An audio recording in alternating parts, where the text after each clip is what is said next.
So for those of you who don't know me, I guess I know most of you, but I am second year. I'm Samaa, and I'm second year PhD student in EPAL, and I'm interested in education technology reform and evaluating education technology programs. And today I'm going to talk to you about a project that I was part of.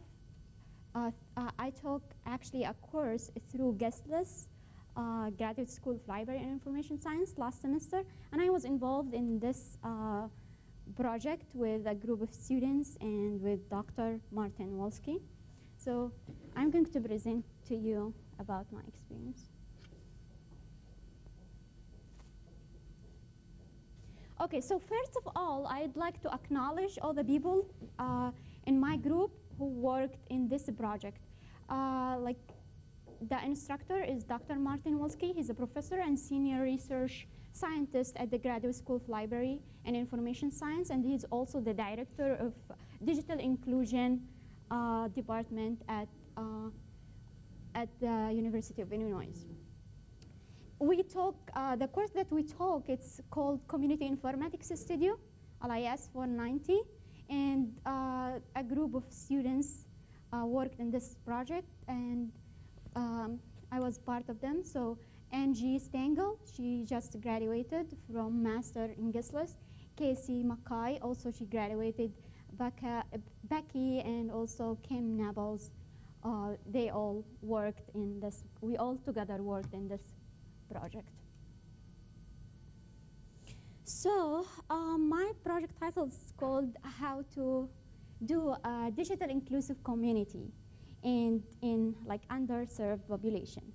So the school context that we choose, it's Kenwood School in Champaign. And why we choose Kenwood here, I'm just gonna say why we choose Kenwood.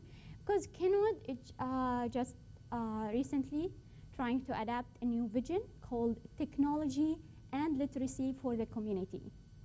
So, and just, it is really important to also say that every classroom has an interactive smart board. In addition, also each child has a Google Chromebook, and also there is a computer lab for the whole school. So they have lots of technology going on in the school. And also they started to adapt like and integrate software called eToys. And eToys is a programming software and they're trying to have the students learn how to do some programming skills and how they want to integrate eToys with the curriculum in math, science, technology, and also literacy. So they're trying to put things together and trying to do like a really kind of a change and a reform in the school. So, and these are part of the people who are involved in eToys, Math, Science, Technology, and Education, MISTI, here in the College of Education. The College of Education, some professors here. And also Illinois for Kids program here in University of Illinois. And also the computer science departments, we have some programmers who worked in eToys, and the Center of Digital Inclusion at Guestless, and that is like part of us, the students who were in Community Informatics Studio.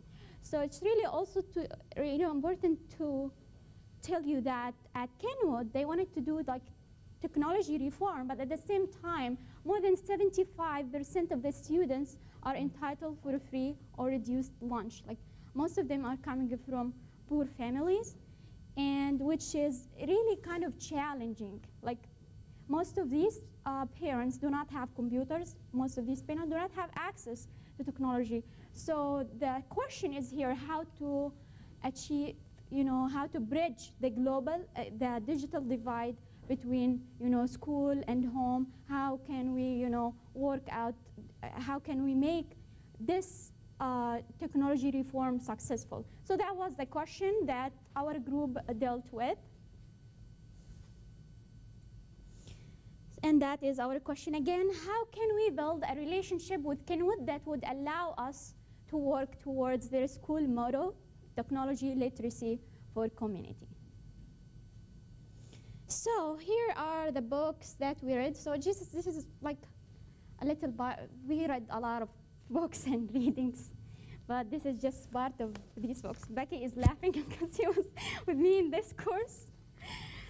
So we read Digital Dead End by Virginia Eubank, and we were inspired of all of these books, Pedagogy of the Oppressed by Freire, and Experience and Education by John Dewey, and ST Standards, Guided Inquiry Design, Research Methods for Community Change, and Dr. Martin Wuski, his New Pedagogy of Learning.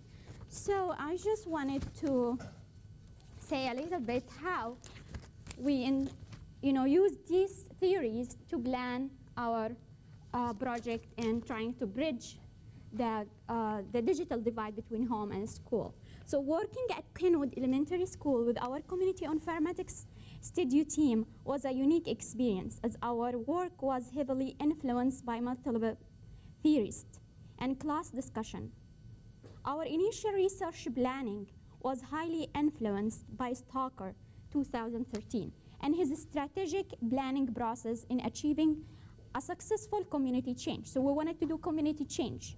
So how can we do community change? We went back to Stoker and read his book. That's Stoker's book, the red one, Research Methods in for Community Change. And he proposed like 4 steps to do a community change. And he identified 4 main phases associated with the project cycle. Diagnostic phase, you go to the community, you try to diagnose the problem, what's going on, and then collect some information. And the second phase is prescription. You need to prescribe a solution, and then take this solution, go to the stakeholder, try to see if it works or not. And then the implementation. After all stakeholders agree about the plan that you are trying to do, then it's time for implementation, and then after implementation you need to evaluate. So we went through all of these steps, and then throughout the semester we tried also to explore and work towards each of these different stages at Kenwood. But the research methods also we implemented was like participatory action research. We went to school, we were volunteering like every week, like about 2 hours. We go to school, we go to classroom, we take like a regular class, and also we go to school 2 hours every week. We engage with the students, with the stakeholders, with the principals, with the principal assistants. We have like always ongoing conversation, observe the students in the classroom and see how they think and see what is needed to be done. So we did that throughout the semester. And Stoker believes that researchers need to be involved in the community in order to better understand the community they are studying. To achieve community engagement, researchers need also to develop a genuine relationship with the community partners and stakeholders by spending time talking and listening to them. And we try to do that. Furthermore, researchers need to discuss and share alternative solutions with different people in the community. This will in turn build a mutual trusted relationship that benefits the project as well as the community. So we worked like as a team, we were discussing things together, and we have like trust in each other's, and when we implemented this project. A great example of one of participatory action research that also guide our project is Virginia Eubank case study in New York. She did a case study in New York with the women in the YMCA, and she said like technology, she discovered that, she was saying that the digital divide is just only for people who have access and people who don't have access, but no, I am wrong. Like the digital divide is more than having access, more than internet connectivity. The digital divide is like enabling people to use these tools in more productive way, in how to be critical thinkers, in how to be problem solvers, in how to be knowledge producers. So this is what is digital divide, but it's not like having access or not having access. We also were Also, the pedagogy that we learn from, that we use it through this course by when we talk this course with Dr. Martin Wolski. So the pedagogy he used in the course was also another, way that inspired our work, because the community informatics studio curriculum is based on Braccato studio-based learning model. So this is called studio pedagogy learning model, which is similar to John Dewey and Carol Kahu inquiry-based guided learning approach in education. This model, so I'm just trying to describe the studio pedagogy learning model that we learned throughout this course. This model follows a continuous practice of analysis, iteration, and critique by team members. So every other week, we have kind of disc critique. We sit together and we say, this is the information we collected. And we sit in a group. We do disc critique for a group, and we get some feedback from the instructor, from the other group members, and from other teams in this course. So these disc critiques are coupled with the relevant readings and discussion to further our work and personal reflection that we shared in the weekly journals.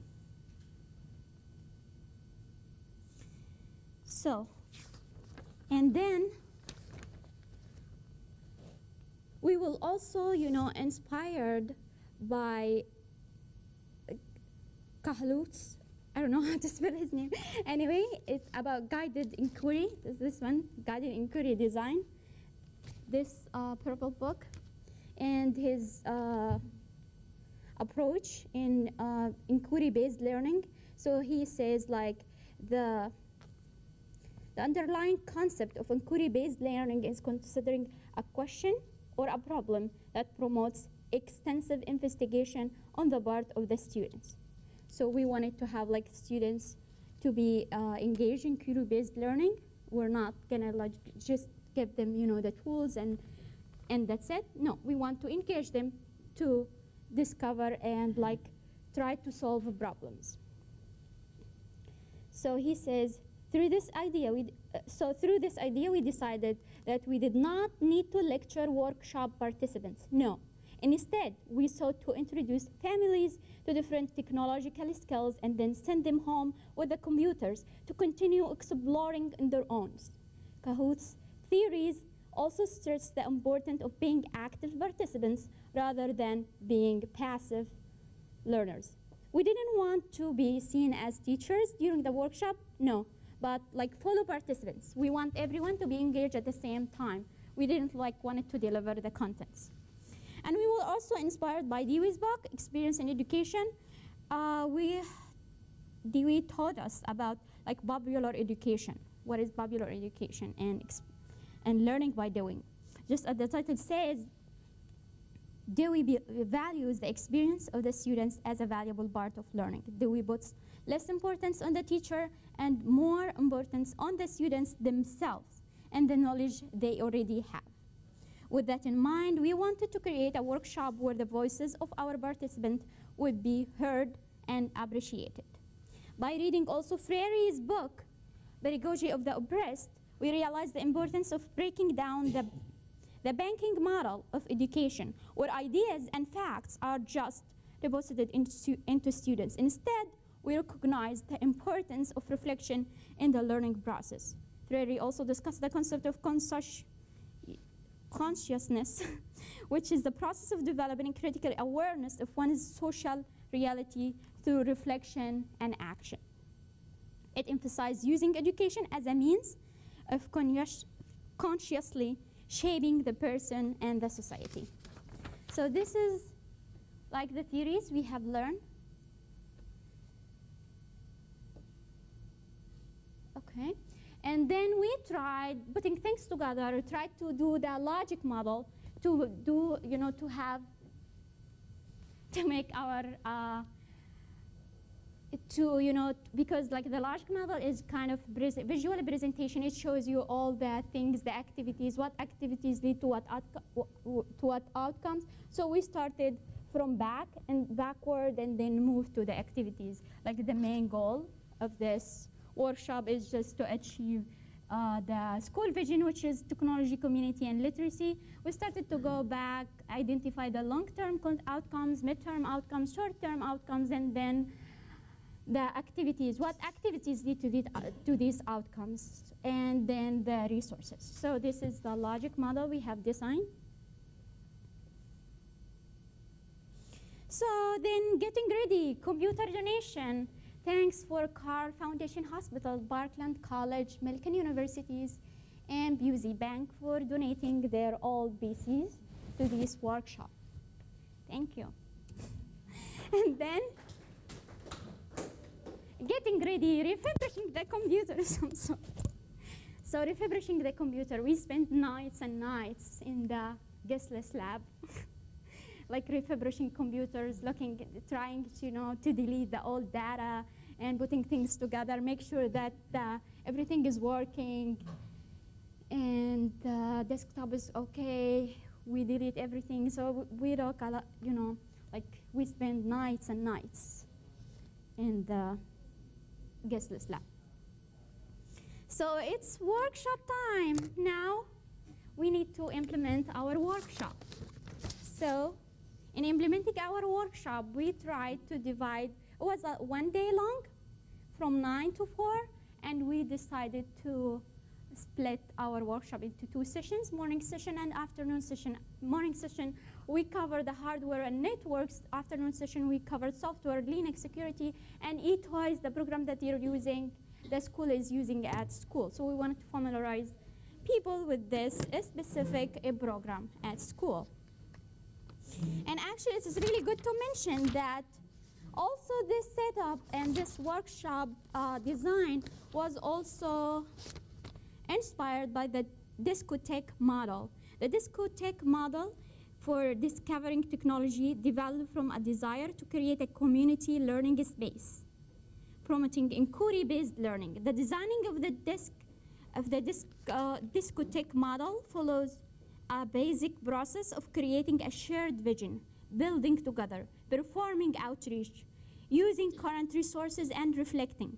While there is a design structure, discotheque model are meant to be organic and flexible to fit the needs of various communities. This model fits well with the UBank's vision of collaborating with the community to achieve a goal determined by all stakeholders involved. So basically, this model is kind of like doing a workshop while everyone is participating, like having stations. This station talk about hardware, and students need to discover how to disseminate. So in the workshop, talking about the hardware, the materials that we were covered, in the hardware we wanted to have the parents and children learn to identify the basic components of a computer, how to upgrade a computer, how to upgrade components, how to perform basic maintenance to their PCs. And then in the software, we want them to learn about the primary programs on a computer, learn how to find, install, and open new programs, learn how to perform basic maintenance and security. A special emphasis will be in also eToys, the program that the school is being using right now, and the students being introduced to at Kenwood to help them learn about the basic computer programming. And network, we want them to learn the basic building blocks of all networks, learn how to do basic troubleshootings of network problems, learn about the different internet choices available locally, and learn how to use the internet to communicate, create, and share resources, learn about the basic internet security. And we wanted to achieve, our main goal was to achieve digital citizenship. So now I'm talking about citizenship from different perspectives than Jay and Brenda. So here in digital world, students need to learn the basic regarding the human, cultural, and social issues related to technology, and practice legal and ethical behaviors, understand the strength and weakness of different applications and social media tools. Now it's time for the workshop. So you can see here how this station works. So we have these computers and student trying, to take out each part from the computers and then put it back again. We guide them through this workshop. So this is a parent. These are children. And this Becky, she's one of our group. And this is a girl in the school. She's so happy, excited to put things together. And everyone look like here. So they're trying to take things out, put them in again, trying to know what each piece is. So that's what we basically done in the first part of the hardware. And then here's some software pictures. So here the students learn about the different programs, how to, look for education materials and software, how to do updates and stuff. So we also taught them how to do that in kind of like stations, different station. And networks, here is Becky. And we also told them how to, what is the building blocks of network, how to connect to a network. So these are also one of the things that we taught them at the. And also, before our workshop, we wanted to learn how these people, what their expectations are, what's their hopes, dreams, and fears of technology. So we did a pre-evaluation surveys to understand their concerns. So here's are some quotes from the surveys that we had in the open-ended questions. So some parents say, I wanted to learn how to download educational games for my kids. Another one says, I wanted to know how to protect my computer from anyone getting my home personal information. See, here's some fears, like they're having fear of how to protect their information. And here another one say, I wanted to know how to install different programs. I hope on learning how to incorporate computer technology in everyday use. And let's see if we're successful or not. So these are the descriptive analysis of our workshop. So hardware seems to be okay. Like there is improvement. Actually, if you look at every part of the things that we have delivered, you will see improvement in each one of these. But the biggest improvement is in eToys, since this is a new program and parents want to learn about eToys so they can work with their children at home with this specific software. Also network, because I delivered the network part. So there is like a big improvement in the network part as well. And hardware, software, internet essentials, eToys, internet resources. There is always like improvement in all aspects. Maybe internet resources is not that big improvement, but also we could say like there is improvement. And like we asked them about the setup of the desktop model and the workshop, and they seems to be agree. And like 99% they recommend this workshop for other parents. And the way how we choose these parents, the school, sent out to the parents who are actually in need, sent out the announcement to them to participate in this workshop. Findings, open-ended questions. So here, evaluation, there are always strength, there are always weakness points. So for the open-ended questions, we talk about the descriptive analysis, and now here, we wanted to see like how this workshop works. Is it good, bad, what needs to be improved, what areas? Okay, and here are the strengths. I was surprised to see that Linux is not just a command line operating system. It seems less daunting than I had originally assumed it was. We also had the parents to upload Linux distribution, Linux Magia, in the PC that they had. So they didn't know about Linux as just, like any operating system like Apple, Windows. They don't know that it has also a command. They thought like it's just only a command line. It doesn't have like the GUI interface. And then also here's another one says, I got to see the inside of computer. He's just excited, you know, because like some people, they fear like opening the computers and taking things apart. So they seem to like taking things out. I got to see the inside of a computer, put it together, and know how, and I know about e-toys now. Yes, all of the stations served as information, so seems to like all the stations. And here's the weakness part. We would have preferred to have more information about what we saw inside the computer towers we disassembled. So this is one of the, you know, weakness points, because most of us just, you know, new and learning, like students in the class. So we don't exactly know what the name of each part for the people. And also we had some volunteers from, you know, previous workshop participants. So they wanted to know what each part is specific in each, in the things that they talk of.